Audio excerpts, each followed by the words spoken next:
Olá a todos, eu vou dar início à nossa 28ª aula. Hoje vou falar sobre independência estatística, população e amostra.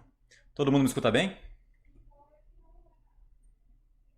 Obrigado, legal. Alguma dúvida em relação à última aula, pessoal? Só introduzir o modelo estatístico, fiz uma discussão longa sobre a sua relação com o modelo bayesiano.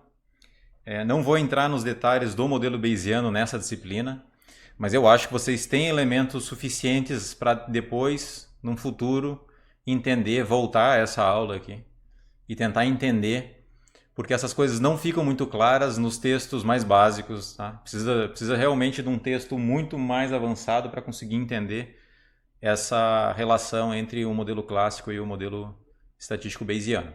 Tá legal? Na minha concepção, na minha percepção, o modelo estatístico clássico ele é muito mais geral do que os outros modelos, justamente porque ele é um modelo metaprobabilístico e por isso ele inclui os outros modelos. Tá? O modelo bayesiano, em última instância, pensem nisso, o modelo bayesiano, em última instância, é um modelo de probabilidade. Você tem um modelo de probabilidade que vai governar eventos aleatórios, que são do experimento, e você vai governar eventos, entre aspas, que não são do experimento, são eventos que têm relação com medidas de probabilidade que governam o experimento. Então, tem que pensar nisso com cuidado para ver quais são as limitações e potencialidades dessas abordagens. Tá? Então, deixa eu passar aqui para a nossa lousa. Tá, eu vou introduzir para vocês a independência estatística. Essa independência estatística ela é utilizada como suposição. Eu vou tentar entrar novamente, então vamos ver. Uma dessas pode ser isso. Eu reiniciei, né? Não sei se vocês estão me escutando agora. Estão me escutando bem? Ah, legal. Pode ser isso, então. A próxima vez eu faço isso, eu entro e saio. Não dá para entender, né? O Google Meet, ele... Enfim. Eu acho que ele fica recalculando e jogando informação para tentar otimizar. Deve ser alguma inteligência artificial que tem por trás. Mas enfim. Então, independência estatística.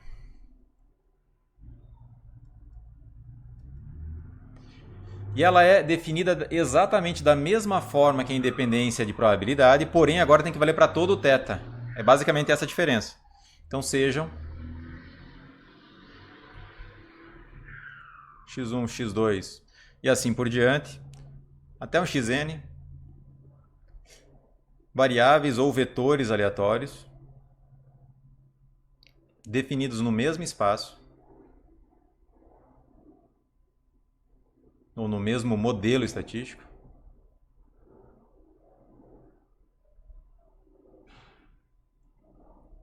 Só lembrando, tá, pessoal? As variáveis aleatórias, elas só precisam do espaço mensurável. Você não precisa da medida de probabilidade para definir a variável aleatória, mas para definir a independência estatística ou a independência em probabilidade, você de fato precisa das medidas de probabilidade. Modelo estatístico.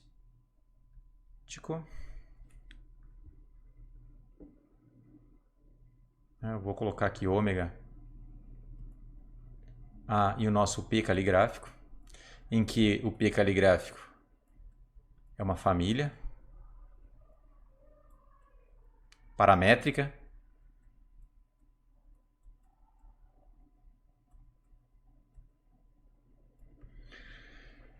Vale, eu consigo definir isso aqui para o modelo não paramétrico. Depois eu posso fazer uma observação para vocês. Vou dizer o seguinte, ó, dizemos que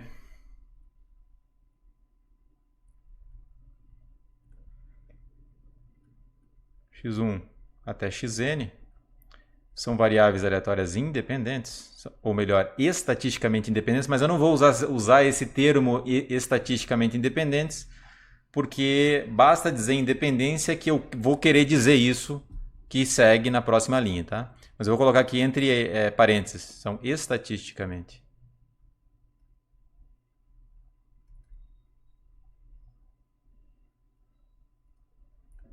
independentes. C e somente C.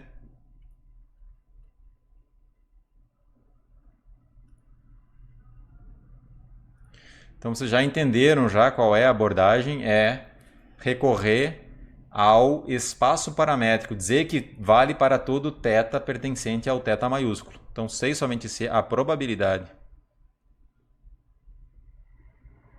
indexada por θ de x1 menor ou igual a x1 minúsculo, vírgula x2 e assim por diante, até o xn menor ou igual a um xn minúsculo. E isso aqui tem que ser igual ao produtório, para ir variando de 1 a n, da probabilidade indexada por θ de x1 menor, xi menor ou igual a um xi minúsculo. Isso tem que valer para todo θ no seu espaço paramétrico.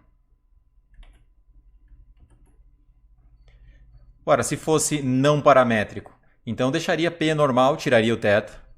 P normal, tira o θ. E eu tenho que dizer que é para todas as medidas que estão na minha família. Então a extensão é trivial aqui, tá? Tudo que vale para o paramétrico vale também para o não paramétrico, com algumas considerações a mais. Tudo bem? Então isso aí é o nosso... isso tem que valer para todo xi real e variando de 1 a n. É a definição de independência, só que agora para o modelo estatístico. E aí você tem dois casos, né? O caso discreto você pode reduzir para a função de probabilidade. No caso contínuo você reduz para a função densidade de probabilidade. Então temos aí dois casos. Caso discreto.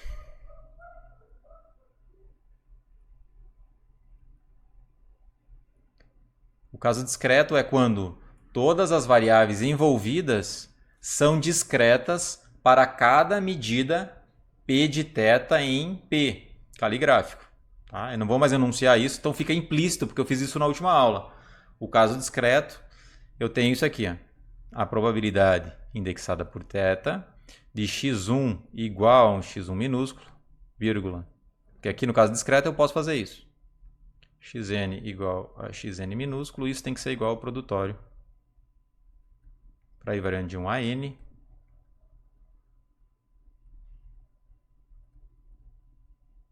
Então sempre que eu esquecer, pessoal, de colocar θ pertencente a θ maiúsculo, vocês me avisem para eu poder fazer a correção. Isso tem que valer para todo vetorzinho x1 até xn pertencente a um conjunto A. Esse A é um conjunto que tem probabilidade 1. A probabilidade do vetorzinho, esse vetor que contém as componentes, né, o vetor aleatório que é a concatenação de x1 até xn, a probabilidade dele pertencer a A para todo θ tem que ser igual a 1. Tá? Para todo θ pertencente a θ maiúsculo. Tá? Esse A tem que ser enumerável, né? Em que A é inumerável.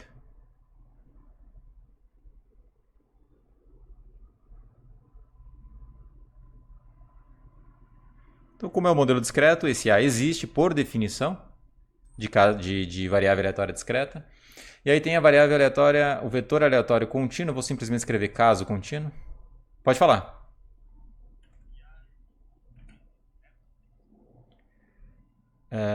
Deixa eu pensar aqui.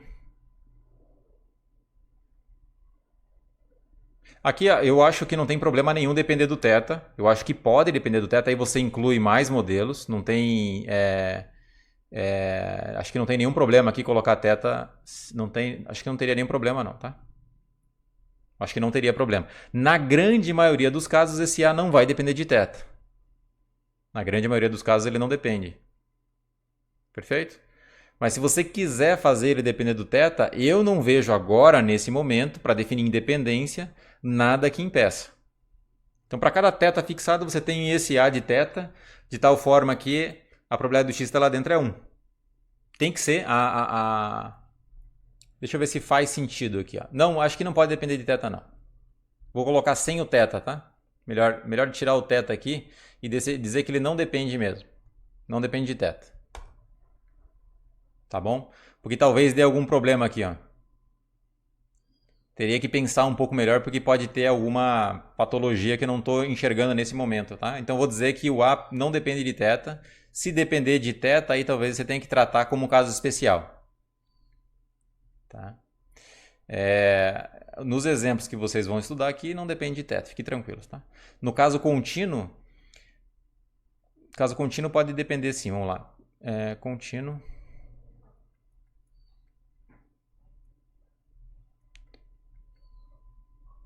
No caso da uniforme, por exemplo, depende de θ. Tá? Mas você consegue fazer algum malabarismo, vou usar essa expressão, para que não dependa. Você pode dizer que vale para todos os reais, entendeu? Em vez de dizer que vale só para aquele conjuntinho. Então você pode aumentar de algum jeito, você pode aumentar para que não dependa de θ, você entende ou não? Pode ser que dependa de θ segundo alguma abordagem que você escolheu, mas dá para aumentar esse A de tal forma que ele passe a não depender de θ, porque não importa que tenha probabilidade zero para algum, você concorda? Esse A você pode estender ele para o maior dos θs. Suponha que ele depende de θ. Então você expande esse A, você pega o A que é o maior de todos. Pega o maior de todos. Perfeito? E aí para alguns θs, essas probabilidades são zero. Então não vai ter nenhuma perda, você entendeu? Só responda para mim para saber se está ok.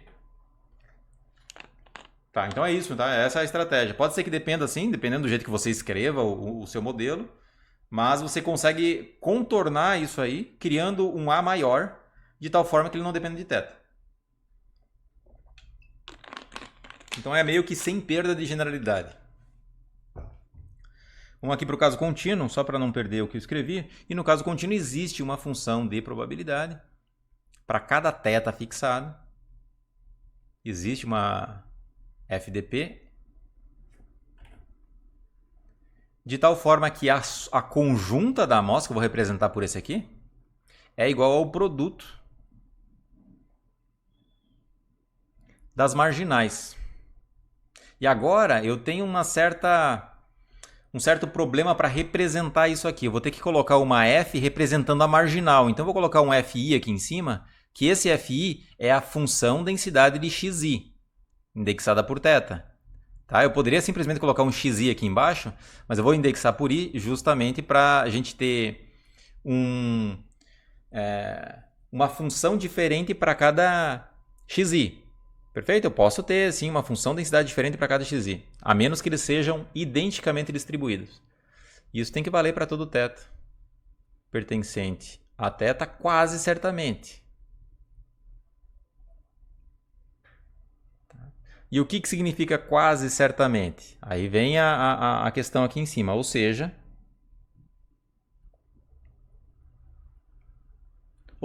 essa igualdade aí não vale por um conjunto de medida nula. Tá? Eu posso escrever assim, ou eu posso escrever assim, existe A contido no Rn, tal que isso aí vale, tal que eu vou colocar esse asterisco aqui em cima da igualdade, tá? Tirar daqui e colocar ali. Tal que asterisco vale.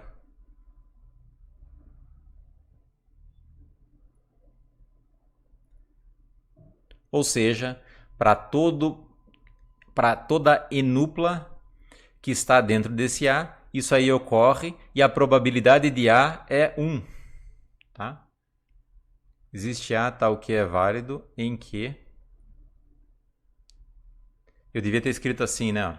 Tal que a probabilidade dele é 1. Vou escrever desse jeito. Tal que a probabilidade do nosso x vetor pertencer a é exatamente igual a 1 para todo θ.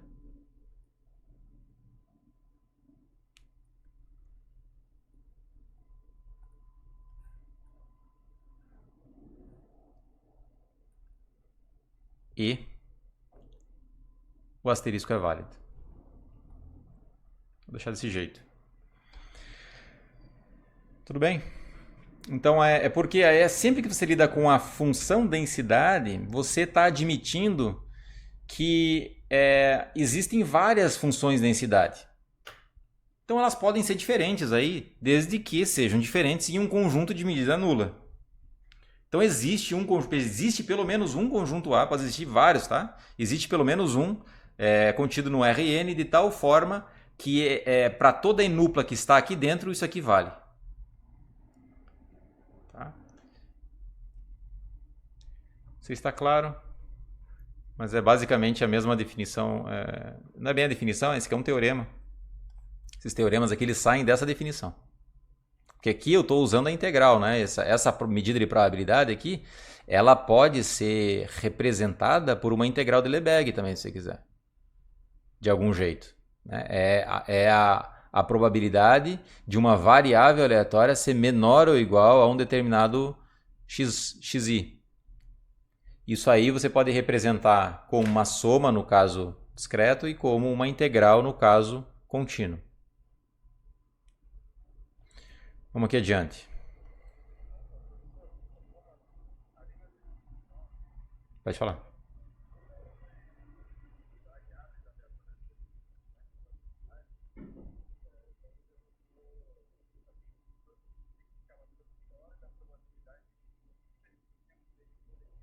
Isso, exatamente. Aí depois eu provei para você que isso aqui, se eu não me engano, eu tenho um teorema lá. E o teorema diz, isso aqui é um teorema, tá? Se isso acontece, se e somente se aquele outro que você acabou de enunciar também acontece. Você lembra disso? As duas coisas são equivalentes. Portanto, eu posso definir tanto daquele jeito como desse. Você entende? Como eles são equivalentes e vale se e somente se, então só para repetir no vídeo aqui, porque não aparece a sua voz, você diz o seguinte, que a probabilidade, a independência ela foi definida com borelianos, ou seja, é a probabilidade do x1 pertencer a B1, vírgula, 3 pontinhos, até o xn pertencer a um Bn, isso tem que ser igual ao produtório das probabilidades de xi pertencente a um Bi, e o Bi é um boreliano, ok, é verdade. Só que essa definição é equivalente a essa outra aqui, e portanto as duas são equivalentes, essas duas afirmações são equivalentes. E portanto eu posso definir tanto daquele jeito mais complexo, como desse outro jeito aqui mais simplificado. Tá legal? Nada, que isso. Obrigado por ter levantado a dúvida. Caso exista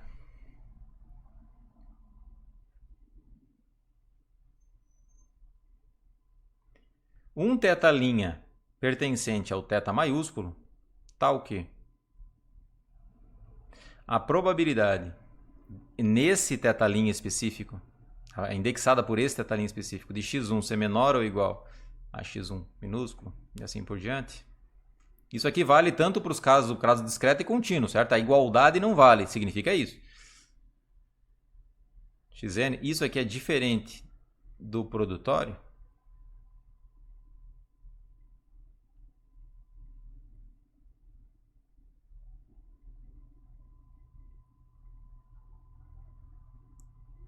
Para esse cara que não vale, portanto, eles não são independentes estatisticamente.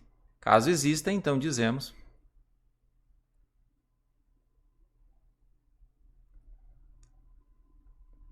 que x1 até xn não são independentes estatisticamente.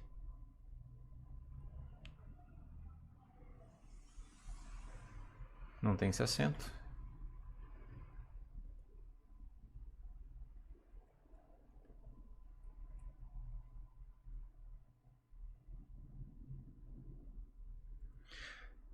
E eu vou fazer aqui uma observação. Isso aqui é a observação 1. E eu tenho a observação 2 também. A observação 2 é a seguinte. Eu vou me preocupar com isso. Vai ter alguns exercícios na lista para vocês tentarem entender o conceito, obviamente. Mas esse conceito de independência ele não é muito questionado durante a sua modelagem. Você assume que as variáveis são independentes. E aí você modela, você estima, você faz os seus testes e na análise de resíduos você vai tentar verificar se a sua suposição de independência faz sentido ou não faz sentido. Mas eu quero que você compreenda, nesse momento, é que independência estatística ela vai ser uma premissa na modelagem.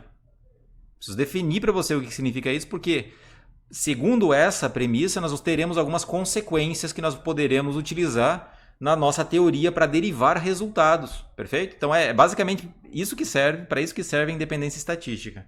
Eu poderia relaxar a condição de independência para uma condição um pouco menos restritiva, tá? Poderia simplesmente definir permutabilidade. Permutabilidade é um outro conceito que também pode ser definido usando a função de distribuição acumulada. E em vez aqui de x1, eu coloco xp1 e aqui xpn. E eu digo que isso vale, a igualdade disso se mantém, essa probabilidade ela se mantém igual para qualquer permutação desses PIs aqui, tá? Então eu não vou definir isso para você, mas existe uma definição de permutabilidade que é mais fraca do que a de independência e que acaba gerando alguns resultados interessantes também. Mas nessa disciplina vocês precisam se preocupar apenas com independência, tá? Mas é importante que vocês saibam que existe uma noção menos restritiva que também ajuda a derivar resultados. A observação número 2 é justamente essa, que a independência estatística é utilizada como suposição na modelagem estatística.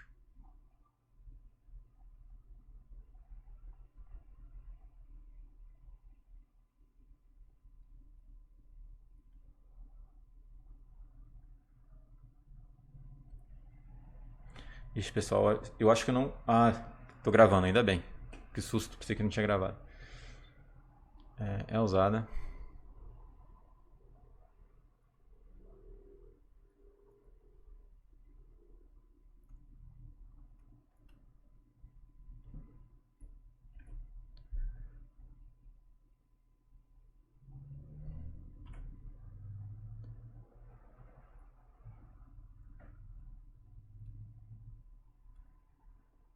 Só em séries temporais, tem modelos mistos também que algumas variáveis elas não são independentes entre si, mas outras são. Você vai pegar um bloco, um vetorzinho, e o vetorzinho ele vai ser independente do outro vetorzinho. Então, em modelos mistos isso acontece. A independência estatística ela não é usada, por exemplo, em séries temporais. Em séries temporais você admite que todas as variáveis elas têm uma certa dependência e você modela a dependência. Tem várias formas de modelar a dependência. Então, mas nessa disciplina aqui, a parte da independência ela vai ser utilizada do começo ao fim, certo? Eu sempre vou fazer uma observação, uma ressalva de que se as variáveis forem dependentes, aí você não pode usar aquele resultado. Eu vou dar um exemplo aqui de que não são independentes, só para vocês entenderem também uma aplicação rápida, tá? Não quero perder muito tempo com isso, porque é só um conceito. Vocês vão ver mais na lista. Então, exemplo, sejam x1 e xy, duas variáveis aleatórias, definidas lá no mesmo espaço, definidas em ômega A e o P caligráfico, em que P caligráfico, ele tem duas medidas lá, tá? Tem P1 e P2. Ou seja, é um modelo paramétrico, eu vou só escrever desse jeito. P indexado por θ, tal que θ pertence a 1, 2. E aí, quando o θ for igual a 1, eu vou dar aqui as atribuições, tá? Quando o θ for exatamente igual a 1, eu tenho uma conjunta de y com x. É a nossa função de probabilidade conjunta. Eu posso escrever em forma de tabelinha, eu posso escrever do jeito que eu quiser. Então, quando o θ for igual a 1, o x ele pode valer 1 e 2 e o y 3 e 4. E esses valores aqui, aqui no interior da tabela, eu vou dar as probabilidades conjuntas do x e y. Tá? A probabilidade do x ser igual a 1 e do y ser igual a 3 vai estar um número aqui. E aqui nas marginais eu vou dar as probabilidades de cada uma das variáveis. Aqui é a probabilidade do y ser igual a y, para esse θ igual a 1. E aqui é a probabilidade do x ser igual a um determinado x, para esse θ igual a 1. Tá? Aqui eu vou colocar a soma das probabilidades, é 1. Eu vou dizer o seguinte, então aqui é 1/4, 1/4, 1/4, 1/4. Vou dar 1/4 para todo mundo, ou seja, é uma distribuição uniforme. Se você conseguir perceber, cada uma delas tem distribuição uniforme e elas são independentes. Você já vai perceber isso. Ó. Quando o y for igual a 3, esse aqui dá meio, perfeito? É a probabilidade do y ser igual a 3. A probabilidade do y ser igual a 4 é a soma das duas. Ó. Isso aqui é a tal da probabilidade total. A probabilidade de A é igual à probabilidade de A interseção B mais a probabilidade de A interseção B complementar. Isso está sendo aplicado aqui, perfeito? Então aqui é a mesma coisa. Aqui é um meio e aqui é um meio. Perfeito? Então essa tabela resume tudo, toda a informação sobre x e y. A partir dela eu consigo calcular a probabilidade de x dado y, se eu quiser. Por quê? Porque eu tenho a conjunta e eu tenho a marginal. Tá bom? A mesma coisa, só que agora eu vou fazer para θ igual a 2. Então esse aqui é um modelo estatístico. Pensem bem, ó. Quando θ é igual a 1, eu tenho uma distribuição de probabilidade. Quando θ é igual a 2, eu tenho outra distribuição de probabilidade. E é isso que eu quero mostrar para vocês agora. Quando θ é igual a 2, eu vou colocar uma outra. Eu vou mudar as probabilidades aqui do meio.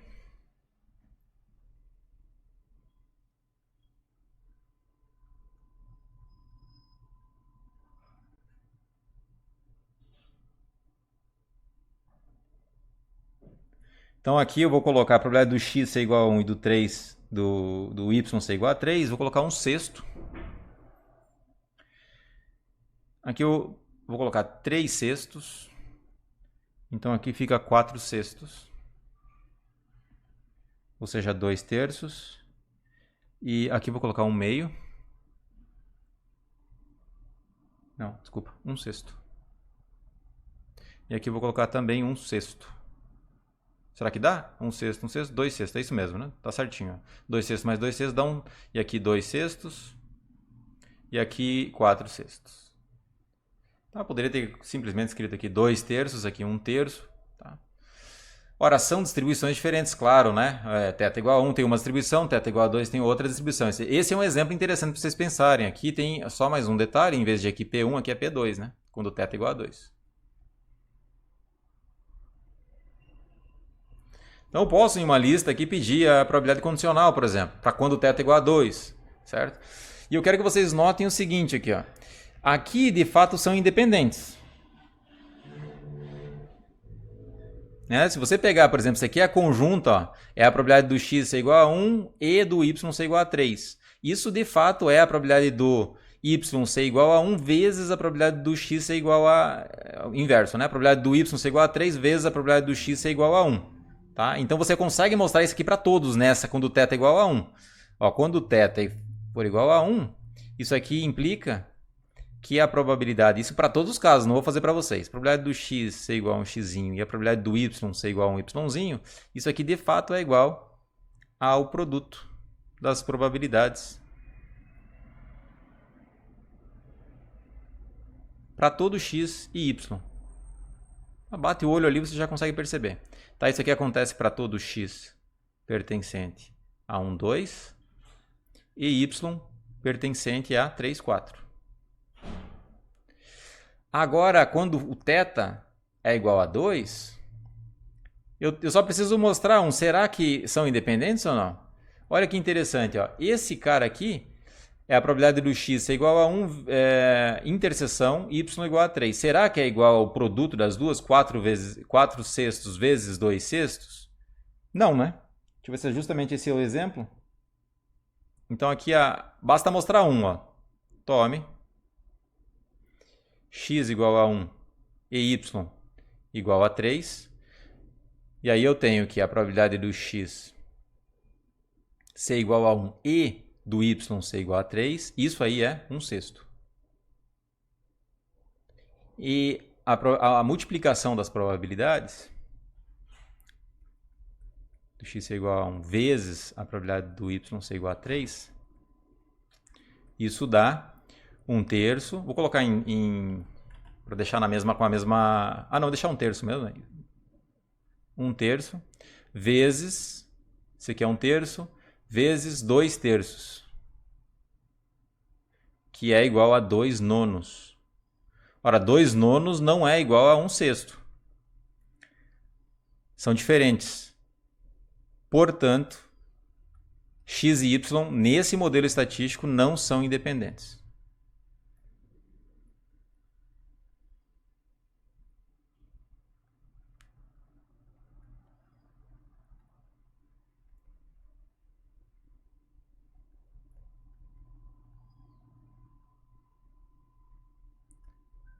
Perfeito, pessoal. É simples mesmo, basta verificar um. É só um exercício para você entender que pode ser que as variáveis não sejam independentes. Mas na modelagem nós vamos considerar assim, o preâmbulo vai ser assim, ó, sejam x1, x2 até xn variáveis aleatórias independentes. E aí vai estar implícito, vai estar subjacente ao enunciado, porque eu não vou explicitar isso sempre.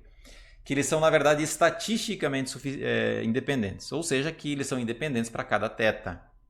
Então, o Carlinhos, muitas vezes, ele entra nessa discussão de que a independência é dado θ, né? Dado θ que eles são independentes. Mas aqui na estatística clássica, eles têm que ser independentes para todo o θ. Não é dado θ. É dado θ se você modelar o θ como variável aleatória. Aí sim é dado θ. Aí você coloca x e y são independentes dado θ. Perfeito? Porque sem o θ lá no Bayesiano, se o θ for uma variável aleatória, aí o x e o y eles são dependentes. Então tem que tomar cuidado. Aqui na estatística a gente faz para cada θ, você fixa o θ e verifica se as probabilidades conjuntas são produto das probabilidades. Alguma dúvida quanto a isso, pessoal? Estão me seguindo ainda? Está todo mundo escutando? Deixa eu ver. Como seria isso no caso contínuo? Em que sentido? O exemplo no caso contínuo? Esse exemplo aqui, no caso contínuo, eu não entendi bem. No caso contínuo, você teria duas medidas de probabilidade, certo? E aí, para θ igual a 1, eu vou dizer qual é a conjunta entre x e y. Então, vamos lá, um exemplo contínuo aqui. Ó. Quando θ for igual a 1, eu vou dizer que a função densidade conjunta das duas, por exemplo, é 1 sobre, sei lá, vou inventar uma aqui, tá? Vezes a indicadora de x, eu não lembro agora como que é, mas acho que de 0 a infinito. E a indicadora de y, não sei se é isso, tá, pessoal? Não lembro qual é, estou inventando aqui. De x a mais infinito. Não sei se isso aqui é uma densidade. E para θ, aqui eu coloquei θ, né? Isso aqui seria o meu θ igual a 1, tá? Vou colocar um 1 aqui. E para θ igual a 2, eu invento uma nova densidade aqui conjunta. Poderia dizer simplesmente exponencial de menos y vezes exponencial de menos x vezes a indicadora de x de 0 a mais infinito, vezes a indicadora de y de 0 a mais infinito. Escrevam aí se isso aí está ajudando, tá? Isso aqui é para θ igual a 2. Então aí eu teria agora um modelo estatístico que tem duas medidas de probabilidade, uma que tem um F1 relacionada com um P1. Então eu tenho um P1 que é relacionado com esse F1. Então, ó, veja bem, para aquele P1 de A, eu vou calcular as integrais em A usando essa F.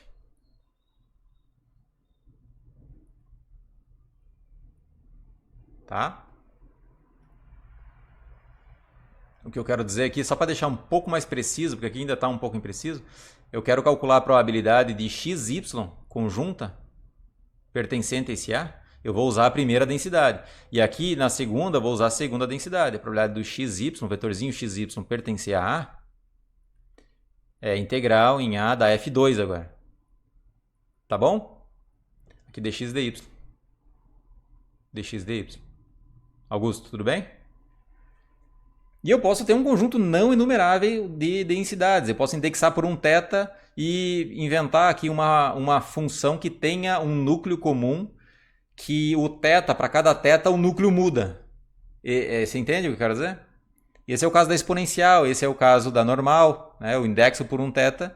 Só que eu posso colocar funções de densidade completamente diferentes, certo? Vocês estão acostumados com essa família, exponencial, normal, Poisson, né? Que tem um núcleo comum, mas eu posso mudar o núcleo dela. Se eu quiser, eu posso fazer isso aqui. Um modelo estatístico que tenha duas funções de densidade que geram duas medidas de probabilidade diferentes. Tudo bem? Só escreva aí no chat para ver se está... Entendi. Tá. Você entendeu, Augusto, que dá para deixar bem complexo? Eu posso ter uma função densidade para um θ e uma outra função densidade completamente diferente que não faz parte de uma mesma família, assim, entende? Só para você ter uma ideia de que é muito geral, essa formulação de modelos estatísticos é muito, muito geral. Não é uma formulaçãozinha trivial, não. É bem difícil. Você entender a potencialidade disso, você tem que fazer os exemplos. Tem que tentar pensar em casos patológicos, né? Aqui eu estou mostrando para vocês que é possível, tá vendo? Tem duas medidas de probabilidade para θ igual a 1. Tem uma distribuição completamente diferente da θ igual a 2. Eu poderia representar isso aqui de alguma forma indexando por θ? Sim, você pode tentar pensar numa forma analítica que exista uma relação entre a tabela 1 e a tabela 2 por meio de um θ, mas eu posso especificar também as tabelinhas para cada θ se eu quiser. Bom, acho que isso resolveu a dúvida, né? Legal. Então vamos, pessoal, para um conceito aqui bem importante mesmo. Acho que um dos conceitos mais importantes do curso, porque sem eles vocês não vão conseguir fazer inferência. E eu vou ter que sair já já. Então deixa eu pelo menos discutir essa parte aqui. O conceito que eu quero passar para vocês agora é de população primeiro. Depois eu vou introduzir a quantidade de interesse. A quantidade que você gostaria sobre a qual você gostaria de inferir. E depois eu vou definir para vocês uma amostra aleatória. Então acho que essa parte é a parte que vai conectar agora os mundos da estatística descritiva com probabilidade, com inferência teórica. Então é esse o diagrama que eu acho que vocês têm que ter na cabeça de vocês para entender o que de fato significa estatística e o que significa inferência e por que a gente observa números e por que a gente faz simulação. Tá? Então vamos tentar desvendar isso agora. Então a primeira coisa é o conceito da população. Vocês já viram em estatística descritiva? E em estatística descritiva, vou colocar aqui, da estatística descritiva, a definição é uma coleção.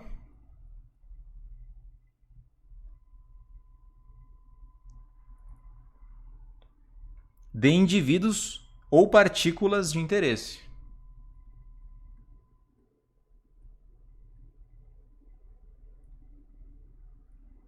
Partícula porque seria a menor parte, né? Partículas de interesse. Então a população ela congrega todos os elementos nos quais você tem um interesse em estudar. Essa é a versão da estatística descritiva. Aqui na teoria, essa versão ela vai ser colocada na roupagem de variáveis aleatórias. Tá? Então, deixa eu colocar aqui teoria, probabilidade, estatística. E nessa versão, deixa eu colocar um embaixo do outro para não tomar muito espaço. Ela diz o seguinte: a variável aleatória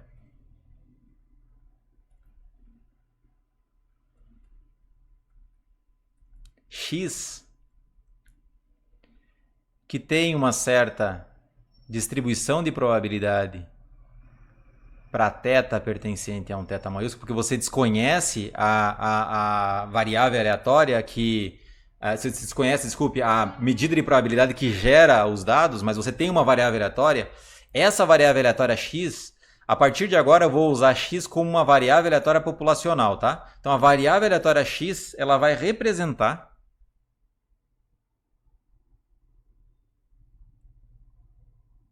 a nossa população de interesse, ou as quantidades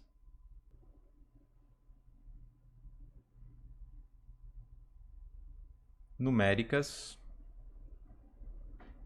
em potencial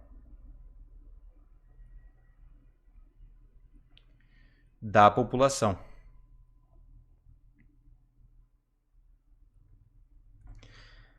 Essa variável aleatória aqui, pessoal,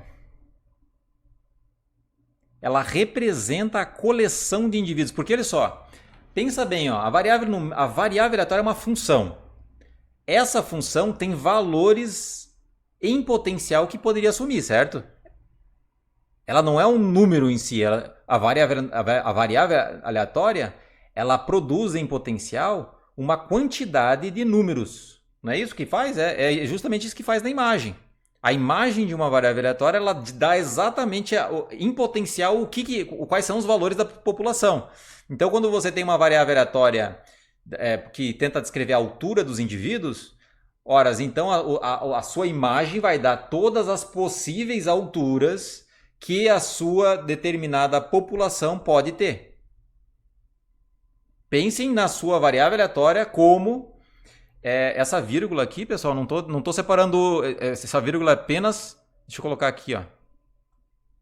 Porque senão parece que a vírgula está separando o sujeito. Mas não, essa vírgula está dentro das aspas aqui, tá? Então a variável aleatória ela dá os valores em potencial, os valores numéricos em potencial. Então deixa eu fazer um desenho aqui do lado que é para vocês tentarem realmente entender. Então aqui você tem seu ômega. E aqui que são os possíveis valores.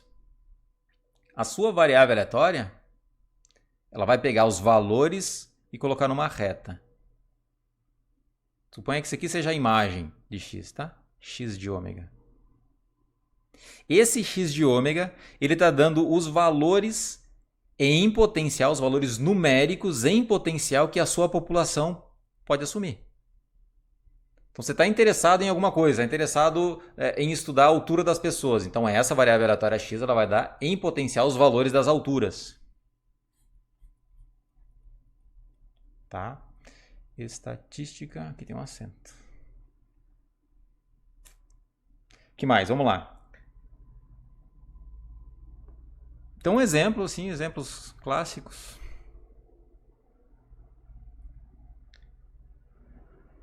Vou pegar uma variável aleatória x, que vai de ômega nos reais. E essa variável, o x de ômega, ele pode ser...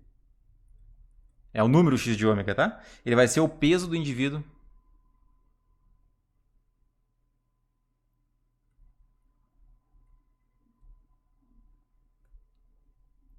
Esse cara aqui está na população, o indivíduo que está em potencial na população. Inclusive, essa população, quando você pensa, ela não precisa ser uma coisa fechada, assim. Por exemplo, a população do Brasil.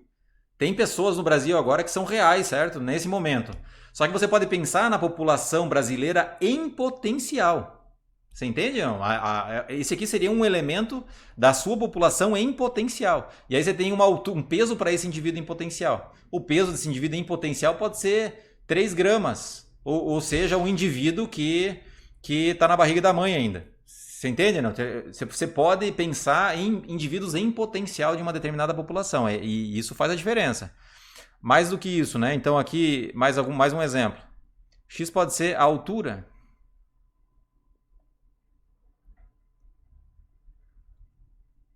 Indivíduo ômega. O X de ômega pode ser o salário.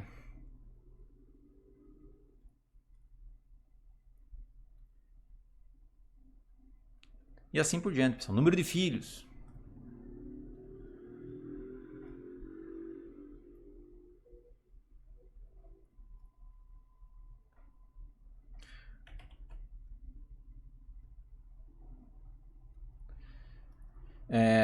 Outra coisa, né? O seu ômega não precisa ser necessariamente a população, pode ser, por exemplo, vídeos lá. Então, X de ômega pode ser a duração do vídeo.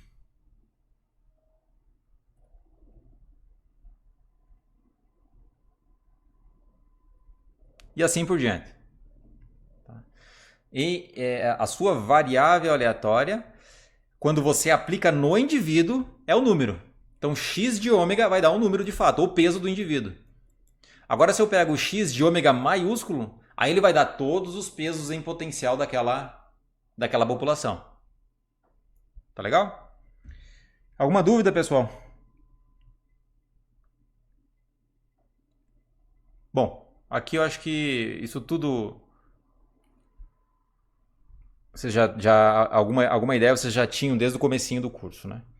A quantidade de interesse é uma novidade. Eu vou definir a quantidade de interesse. A quantidade de interesse ela é um termo populacional. Já vou precisar sair.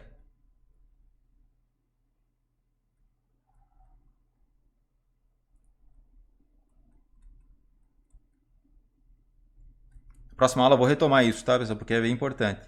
Então, a quantidade de interesse ela depende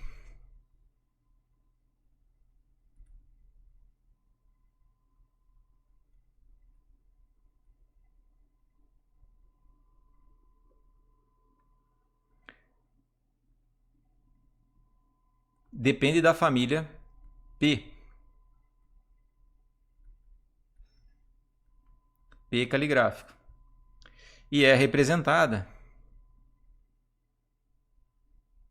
por uma função. Até a função de interesse é uma função. Você imagina a importância das funções aqui. Essa função é uma função g, que vai, se no modelo paramétrico, sempre lembrando, eu posso simplesmente pensar no modelo não paramétrico, em vez de θ eu uso a própria família. Então vai ser g de θ nos reais, ou pode ser no R. Eu coloquei RS aqui. Vou colocar um RS também. É uma função qualquer, pessoal. Por exemplo, vou dar alguns exemplos aqui para vocês entenderem. Primeiro exemplo seria o g de θ pode ser exatamente o próprio θ. Ou seja, uma função identidade. Eu estou interessado justamente no parâmetro θ. O 2, o g de θ, ele pode ser a esperança de x.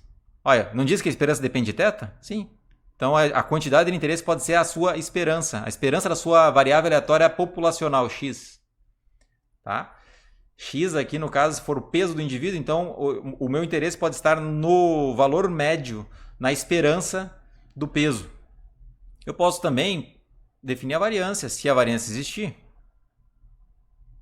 como minha quantidade de interesse. 4. Eu posso também considerar uma probabilidade, se eu quiser. Olha como a quantidade de interesse pode ser qualquer coisa aqui, que dependa de θ. A probabilidade do x ser, a probabilidade da altura da pessoa ser maior que 1,80 m, por exemplo, colocar um Czinho aqui, certo? Então essa pode ser a minha quantidade de interesse, eu posso estar interessado em estimar essa quantidade de interesse. 5. Eu posso pensar em um quantil, por exemplo, né? Eu posso pensar numa quantidade g de θ, tal que a probabilidade indexada por θ do x ser menor ou igual a g de θ, isso é 0,5, por exemplo. Ou seja, eu estou interessado na mediana. G de θ é a mediana, é o ponto que divide 50% abaixo e 50% acima. Tá? E assim por diante, vocês já entenderam, vou colocar mais um só aqui. Eu posso estar interessado, por exemplo, no coeficiente de variação, ou seja, a raiz quadrada da variância, se existir, dividido pela média, se a média for diferente de zero, dividido pela esperança de x, desde que esperança de x seja diferente de zero. Tá? Para todo o θ, senão você não consegue definir. E assim por diante, pessoal. Então vejam só, o interesse principal na estatística não é estimar θ, só θ, não. Eu posso estar interessado na esperança de uma variável aleatória, numa variância, numa probabilidade. Eu poderia estar interessado numa probabilidade condicional, se eu quisesse. Tá? Então a quantidade de interesse é uma coisa bem geral, bem geral mesmo. E com isso, você no seu trabalho, você precisa definir o que você está interessado em estimar. Pode ser um efeito, pode ser o efeito de um medicamento. Pode ser a diferença entre o efeito do medicamento e o efeito do placebo. E aqui a quantidade de exemplos tende a infinito, tá? Alguma dúvida em relação a isso? Quantidade de interesse é uma função g de θ e ela vai depender do seu problema específico. Cada área tem, cada experimento, cada estudo tem uma quantidade de interesse específica ou algumas quantidades de interesse. Eu posso pegar a minha função g, ela pode ser esperança de x, vírgula, variância de x, vírgula, probabilidade do x ser maior do que zero, ou seja, um vetorzinho. Por isso que eu coloquei RS aqui. Esse S é 1 para todas essas que eu dei para você aqui, mas o S pode ser 2. Tá? Então, no caso, eu poderia pegar esperança de x, poderia pegar variância de x e o coeficiente de variação, se eu quisesse. Enfim, eu poderia montar uma G vetorial, se eu quisesse.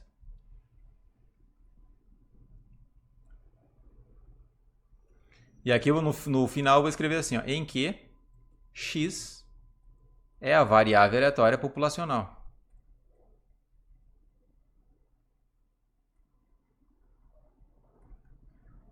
Então agora eu vou definir para vocês a amostra aleatória e depois eu vou fazer um diagrama conectando tudo. Então, a amostra aleatória, na estatística descritiva, vocês já viram que a amostra é um subconjunto da população.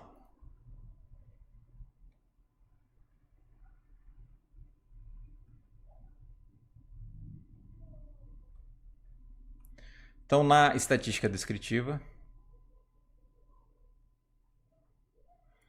a amostra é um subconjunto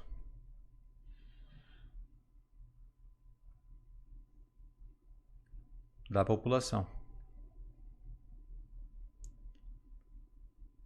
A versão teórica, probabilística e estatística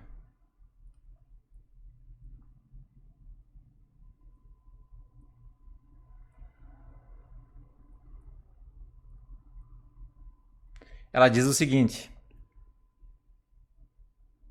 variáveis ou vetores aleatórios, vou colocar assim, as variáveis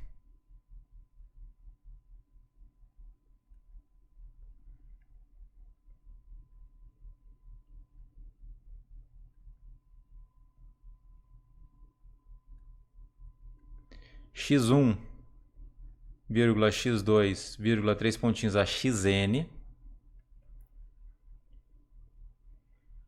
independentes, ou melhor, estatisticamente independentes,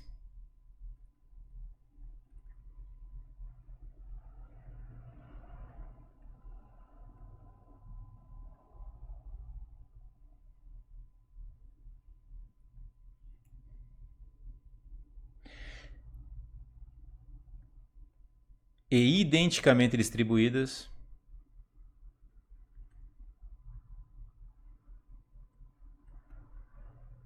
ou seja, todas elas têm a mesma distribuição,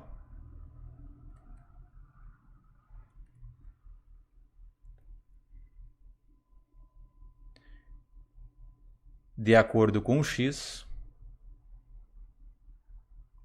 de acordo com a distribuição de x,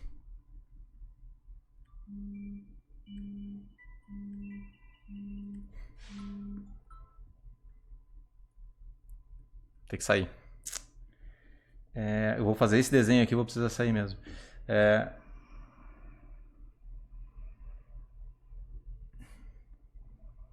De x, que é a variável aleatória populacional,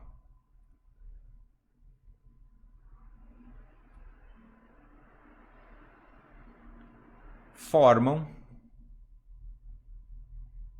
a amostra aleatória.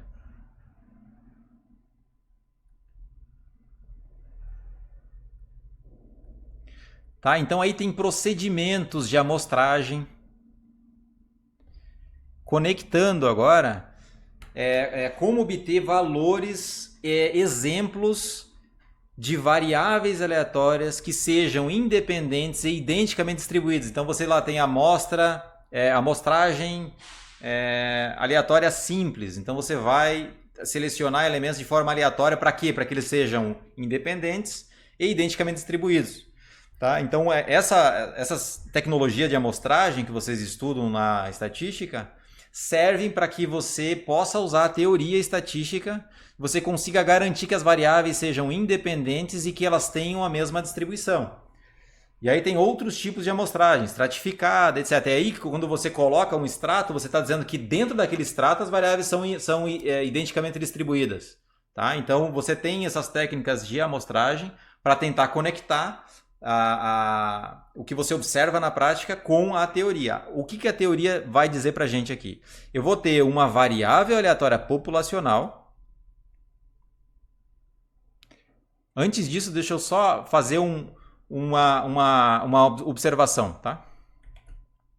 Observação. Utilizaremos a seguinte definição.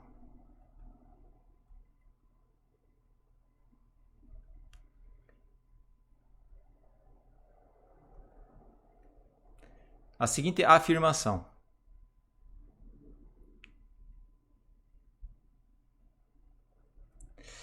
Olha a afirmação que vai ser. x1, x2 a xn é uma amostra aleatória amostra aleatória. Deixa eu escrever a amostra pelo menos uma vez.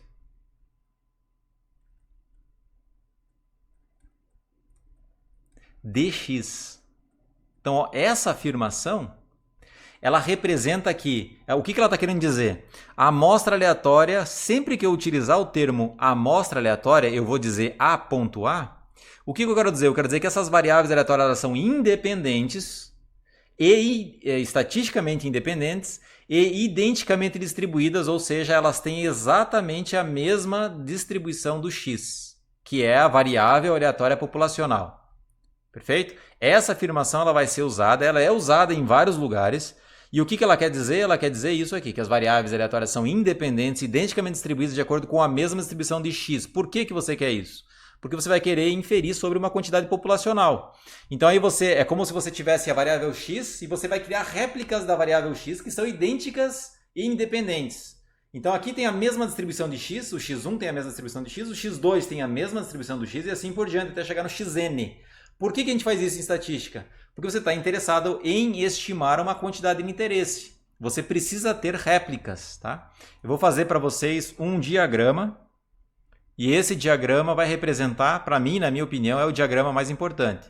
Então aqui você tem a sua variável populacional, que representa os valores numéricos em potencial da sua população.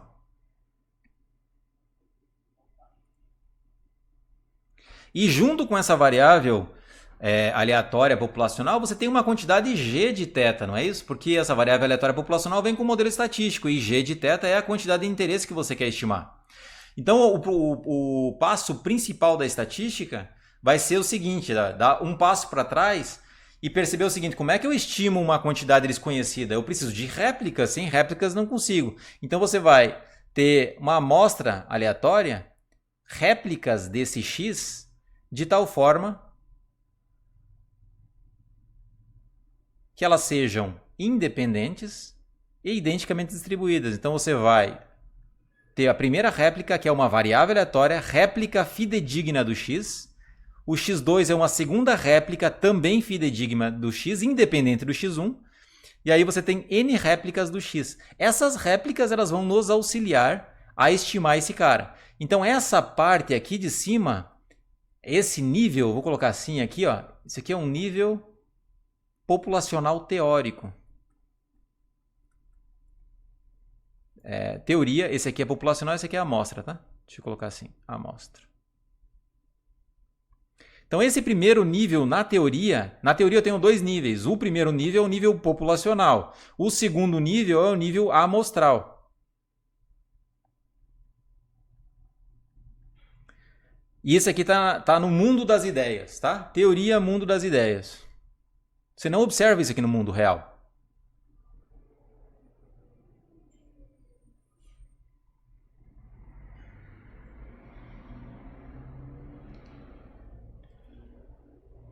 O que você observa na prática? Na prática, você vai observar exemplos da variável aleatória x1. Então, essa variável aleatória x1, ela vai produzir um valor observado, que eu vou chamar de x1 minúsculo. A variável x2, ela vai apresentar um valor possível, um exemplo dela, que vai ser chamado x2, e assim por diante, até a última, que você vai observar um exemplo dela, numérico, um valor real, e essa aqui é a amostra observada.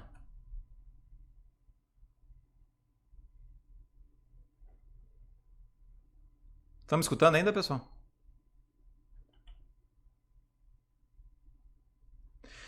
Nesse nível aqui, esse aqui é o nível da observada. Esse aqui é o observado.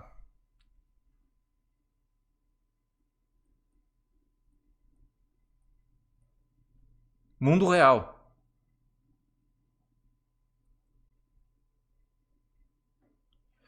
O que você observa de fato está aqui, pessoal, aqui embaixo. Você poderia ter observado outro exemplo de x1? Sim, esse aqui é somente um que você tirou em um experimento.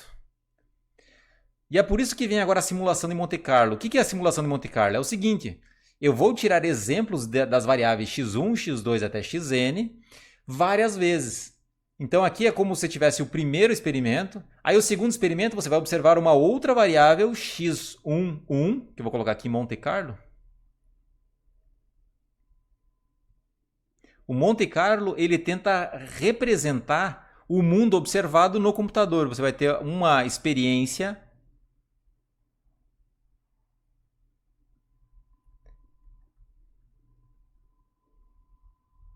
Então esse aqui é o primeiro mundo simulado.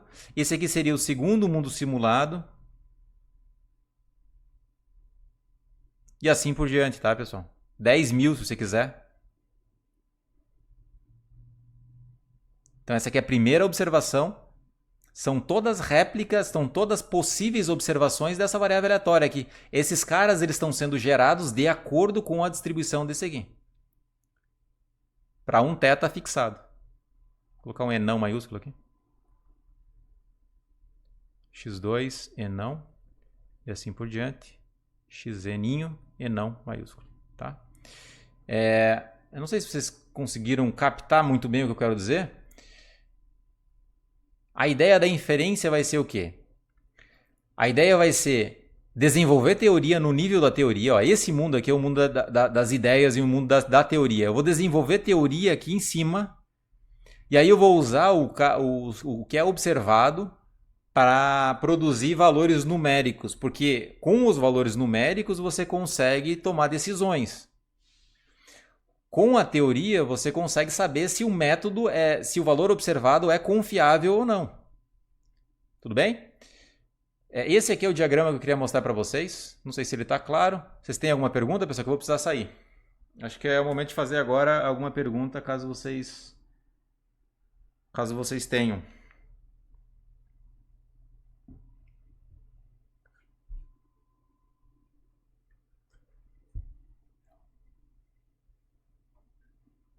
Pesquisa eleitoral, por exemplo. X é a intenção de voto, certo? De um candidato. G de θ é a probabilidade dele receber. Então, desculpa, o X é 1 se a pessoa vota, 0 caso contrário, certo? E o G de θ é a probabilidade de fato dele receber o voto, tá bom? Aí o X1, então, ele é uma réplica da sua variável aleatória x. O x2 é a segunda réplica e o xn seria a enésima réplica. Tudo bem? Esse x1 aqui é o valor que o entrevistador recebeu do primeiro entrevistado. O primeiro entrevistado disse 0 ou 1. Então esse cara aqui vai ser 0 ou 1. Esse aqui vai ser ou 0 ou 1 e assim por diante. Aí utilizando a amostra observada, você vai tentar estimar essa quantidade aqui usando a teoria que vai ser desenvolvida no mundo das ideias. Não entendeu? Tá? Então é isso aí. É mais ou menos essa ideia aí. Foi o que eu consegui pensar nesse momento, porque eu estou realmente atrasado, vou precisar finalizar a aula. Em 5 minutos, pelo menos. Tá? Se vocês tiverem mais alguma dúvida, eu posso discutir com vocês. Mas 5 minutinhos eu preciso sair. Então vou desligar a aula aqui, tá? Finalizar. Na segunda-feira eu vou continuar com a amostra, tá? Eu vou falar sobre a amostra observada. Eu não defini exatamente a amostra observada, mas eu vou definir para vocês. Vou falar sobre função de probabilidade conjunta da amostra, porque eu não falei ainda. E depois eu vou entrar em função de verossimilhança. Tá legal? Eu queria passar esse diagrama para vocês. Eu vou voltar esse diagrama na próxima aula. Se vocês quiserem discutir, a gente discute. Tá? É interessante que vocês ficam aí o fim de semana para vocês pensarem nesse diagrama. Para mim, esse diagrama resolveu o problema de interpretação que eu tinha quando eu estava tentando entender. Quando eu fiz esse diagrama, para mim foi a mudança de chave. Tá? Para mim, esse diagrama representa como eu penso quando eu vou gerar a simulação de Monte Carlo, quando eu vou fazer inferência. Tá? A inferência vai ser... Tem dois tipos de inferência aqui. A inferência teórica, você vai pegar a amostra aleatória e vai inferir sobre essa quantidade. E aí depois você vai pegar a amostra observada, vai substituir na quantidade que foi feita utilizando a amostra aleatória e vai manter um valor, vai obter um valor observado.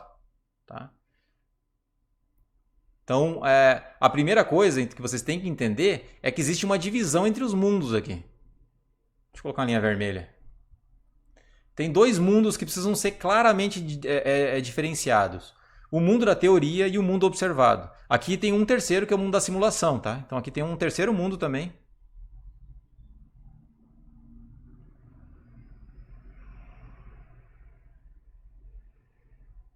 Alguma dúvida, pessoal? Perguntem aí. Então a gente vai desenvolver teoria nesse universo. O universo da variável aleatória populacional e da amostra aleatória. A amostra aleatória, pensa bem, pessoal, são variáveis aleatórias, portanto tem uma distribuição conjunta aqui. São independentes e identicamente distribuídas. Se eu quiser, eu consigo calcular a função de probabilidade ou a função densidade de probabilidade que governa o comportamento desses caras. Se eu tenho uma quantidade de interesse, então eu posso criar uma estatística utilizando a amostra aleatória para tentar, de tal forma que a esperança dessa estatística seja g de θ. Vocês já estão percebendo como é possível construir aqui elementos para poder estimar uma quantidade desconhecida? Tá? Então, são 3 níveis que eu vou chamar aqui. Nível 1, populacional. Nível 2, nível do mundo observado. E nível 3, que é simulação. Tá? Nível da simulação. Eu posso, talvez, colocar assim, ó. Como eu coloquei mundo observado, eu posso colocar mundo simulado. Um pouco mais para baixo. Então, liguem o microfone aí, pessoal, caso vocês queiram falar.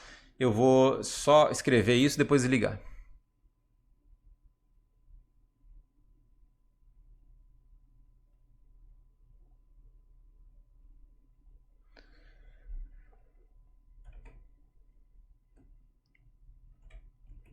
Bom, então até a próxima semana. Um abraço a todos e até mais.